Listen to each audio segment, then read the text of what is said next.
Një histori tipike shqiptare me ato të fillimeve të biznesit. Jam fabrikën e Lufrës në periferitë të Lushnjës, një fabrikë investim prej miliona eurosh, e cila ka nisur 34-35 vjet më parë.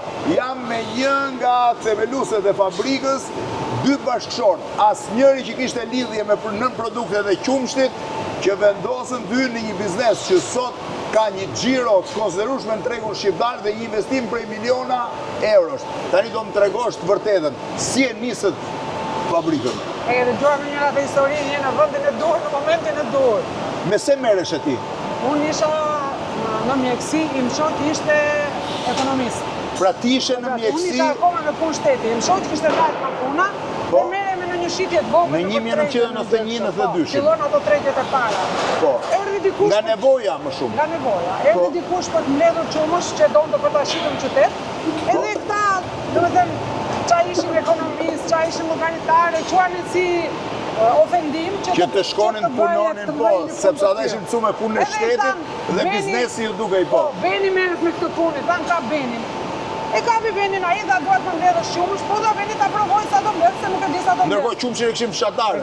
Fshatarët sapo kishin marrë lopët, se edhe ata ishin po.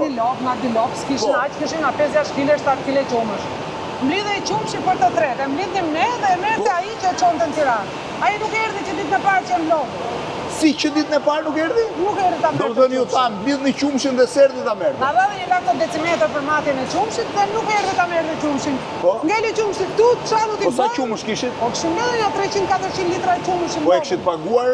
Po patjetër, kushtai te qumshi pa paguar. E kishit paguar? Po, qumshi ishte i paguar. Me lekët tuaja? Me lekët tona. Po, edhe? Edhe i tham pra ju do fitoni 10 lekë për 10 lekë. Në atë kohë me sa mbaj mend blej 120 lekë të vjetra te fshatarit dhe shitej 130 lekë te kryzotria për 10 lekë të vjetra. Edhe nuk erdhi ta merrte, pastaj çfarë do i bëjmë? Ne nuk kishim as kushte. Kishim ca bidona nga ato të kooperativës aluminit, po. Edhe me ca kallamish dhe në porobor u bën një gjiz.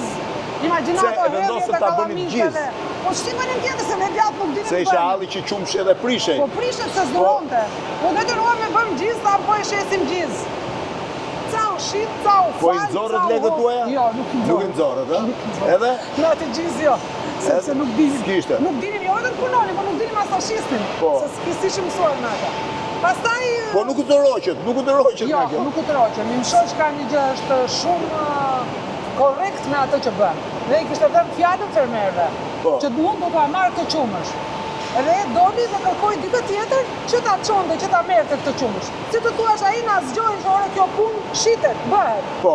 Kërkoi dikë tjetër. Pra erdhi një grumbullues i ri, po themi, shumice. Ai e merrte qumshin tu dhe e shiste. Ju e grumbullonit nga fshatarët, ai e merrte ju merrni atë 10 lekëshin e vogël. Po që gjithsesi në atë kohë ishte një lloj fitimi. Ishte goxha lëvërdi sepse flasim për vitet e para, nuk është se ishte. Po, dhe pastaj kur nisët të shkonit me idenë e prodhimit? Pas një vit e gjys, na erdhi një miku jon që ishte korçar dhe kishte bërë një baxho në një vend këtu afër. Dhe tha pse?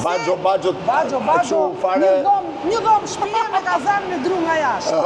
Edhe na tha pse nuk e bëni djathtë, tha dhe ta shisti sepse u del më mirë Leverdia. I tha po nuk di më bën djathtë. U mësoi unë thaj.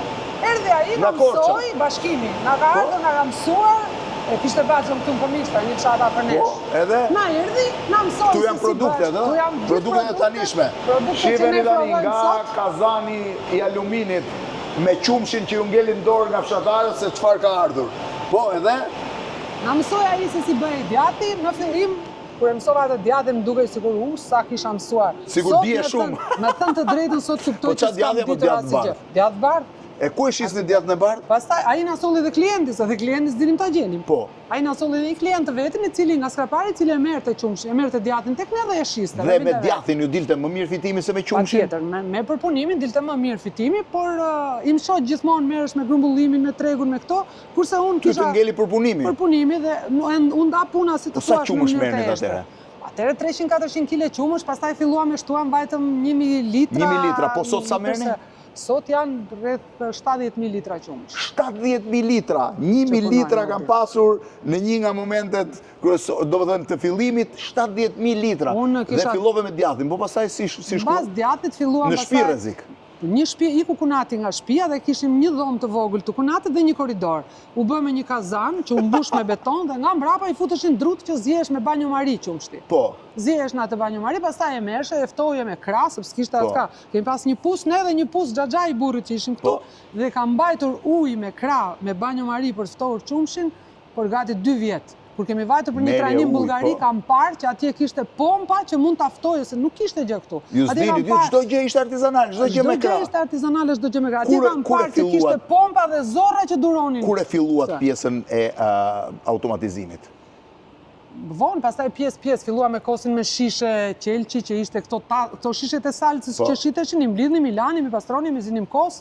Edhe më vonë pastaj filluam ndër të parët, më për mos thënë të parët që kemi filluar kosin me gota plastike. Me gota plastike. Me gota plastike. Ne kemi vajt në Vlorë me 2 arka kos. Derisa arriti që kemi shit edhe 200 arka, po në fillim kemi filluar me 2 arka kos. 2 arka kos në Vlorë, në mes viteve 90, Atë shiteshin ditë të parë, mbas viteve 90, mund të them 96, 97. 96, 97, dhe pastaj kur e kthyet në një linjë tuaj, ku e blet linjën e parë? Shiko, që është automatizuar komplet, domethënë fabrika, ne kemi pas bler linjën e parë të Shkodrës, që ka qenë fabrika e qumshit në Shkodër. E blet në Shkodër dhe sot këtu? Sepse ne zjenim qumshin me kazan dhe nuk e dinim fare që kishte pasterizator që mund të zjente më shumë qumësh se sa zjenim ne. Aty blem linjën e parë të Shkodrës, atë pasterizator e hoqën nga përdorimi, nga prodhimi, edhe blet ju. Aty filluam, si të thuash, një gjysmë automatizimi dhe filluam avash avash, pastaj duke ecur, duke mësuar. Unë kam dalë në Itali në një panajir me një italishte që është për të qeshur, e kam mësuar nga Celeste. E mban mend atë telenovelën e parë. Me atë unë kam mësuar italishten dhe me atë italishte unë kam komunikuar me italianët që Kjo merje të blije pajisje. Dhe kam bler makinerinë e qumshit gati 150-200 euro tek ata. Me italishten e Celestes? Me italishten e Celestes. Edhe filluat automatizuat tani sa kështu kapacitet e keni? Tani në pasterizatorin e kemi 10.000 litra në orë. 10.000 litra në orë? Makineritë janë blerë në Gjermani? Makineritë janë blerë në Gjermani, në Suedi dhe në Itali. Makineria tetratopit është suedeze dhe të gjitha pjesët që ajo ka ta pashish, ashtu kartonat, gjitha vinë nga Suedia. Dhe sa moderne është, pra sa bashkore është, është janë të gjitha, mund të them se teknologjia që ishtë investuar në Shqipëri është nga teknologjitë më të mira, sepse ne kemi investuar vitet e fundit.